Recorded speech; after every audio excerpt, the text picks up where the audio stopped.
All right, guys. So it is 5:30 in the morning, and I'm in the parking lot outside of Gold's Gym.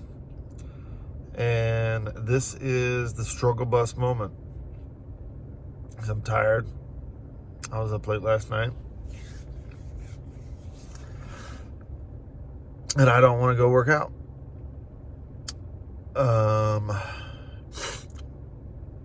But I'm accountable to what I say I'm going to do. So I'm going to go work out. Because I know the motivation to do something typically comes halfway through doing it. It's not typically on the front end.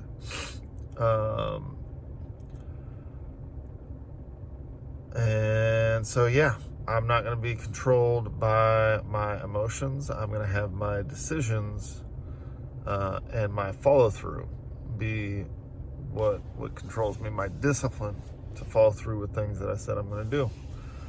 But I wanted to share that because I think a lot of times people think that people who have good habits or have consistent habits or have success in a certain area never have moments like this where they don't want to get up and do something. They don't want to follow through.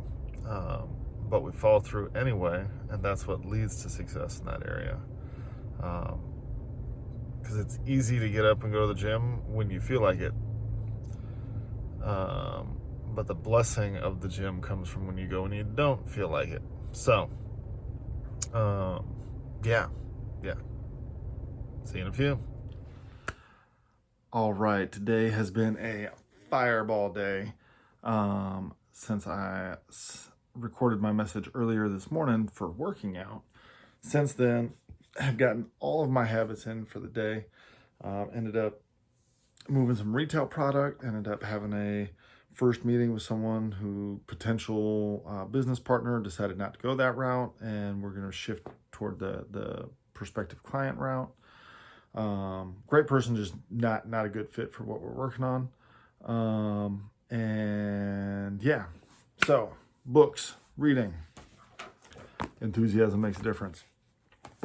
So the second chapter was really just kind of describing the fact that enthusiasm is something that you have control over, that it's something that you have the ability to engineer in yourself. And again, they kind of refer to the Shakespearean, I believe it was Hamlet, where he said, if you don't have a virtue, act as if you do. And they use the principle of act as if. So if you act as if you're enthusiastic and just start doing enthusiastic things, then the emotion of enthusiasm will begin to fill you, and you will become to continually feel enthusiastic. And then they went on as well to talk about some things that help you to maintain a high level of enthusiasm. One of the things described that I really like was mental ventilation. And for mental ventilation, what you do is at the end of the day, you kind of load everything together that was a negative thought, a negative encounter with someone. You kind of condense it mentally and take some time to really think about it and focus on it and condense it and learn what you can learn from that situation, and then mentally drop it. And just don't think about it anymore, because if you don't carry that negative with you, it won't build up and dampen your enthusiasm.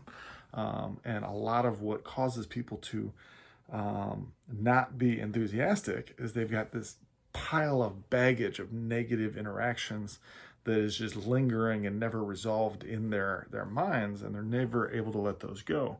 So if you take the time each day to kind of compress whatever did not go well and then let it go, because there's nothing you can do about it. It's in the past now. So the only thing you can do is choose to not be upset about it and go on to your next day. Now your next day, you're not carrying baggage from the day before. You're moving forward in a positive way. So next up was the Atomic Habits book. The fourth law, which is make it satisfying. And so this one was interesting because they talked about the final part of that dopamine feedback loop, right? Of finding ways to make a habit satisfying in the early stages. Because what they talked about is oftentimes there's this reverse curve. So if it's good for you, then there's usually not a whole lot of reward early on in developing the habit. The reward from the habit comes later. If it's negative for you, then you get a reward now, and then you're paying for it later, right? For instance, smoking, you quote unquote get the relief of stress or the relief from the nicotine addiction, the pain of addiction. You get that relief right now. It's an immediate relief. But long term, that's going to lead to health issues and cancer and emphysema and other potential hazards. And so our brain is defaulted to whatever is easiest now, whatever is going to give us the quickest, the path of least resistance to pleasure is the immediate pleasure. And so instead of trying to force yourself to produce delayed gratification in every area, what you can do is the positive habits are going to require some delayed gratification for the habit of, or for the benefit of the habit to kick in. However, that doesn't mean that you can't tie a positive reinforcement early on, because whatever is positively reinforced immediately will be reproduced in conditioning, and whatever is negatively reinforced immediately is less likely to be reproduced. So for instance, they also talk about marrying your immediate reward with something that is also in line with the identity you're trying to create with your habit. So if you're trying to create a workout habit so that you can have the identity of a healthy person, then you wouldn't want to reward your workout with a pint of ice cream, right? Because that reward is counter to the identity you're trying to create.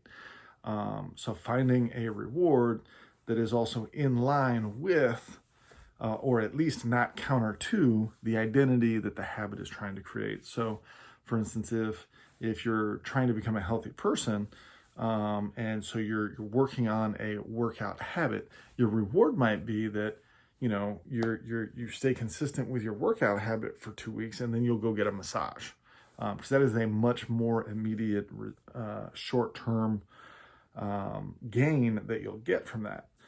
There's also much smaller things you can do, and you can be creative with this. You can come up with all sorts of things for positive reinforcement to yourself, and you can use some habit stacking to create some of those reinforcements as well. But the whole key is that you want to make it so that the habit that produces long-term delayed gratification, you need to find ways to create some short-term gratification. That way we will actually continue the habit long enough to start seeing those results.